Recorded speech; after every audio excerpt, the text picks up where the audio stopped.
Hello everyone, how are you doing? This is MD Tech here with another quick tutorial. In today's tutorial, I'm going to show you how to turn off or disable explicit content restrictions on the Spotify app.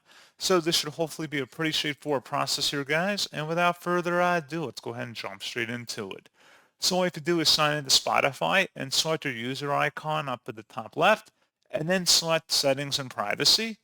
And then you want to go and select Content and Display. And where it says Allow explicit content labeled with the E tag is playable. Toggle this on or off depending on your preference if you want to allow that content. And that is all you have to do.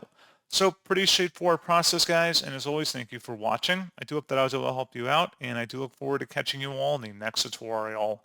Goodbye.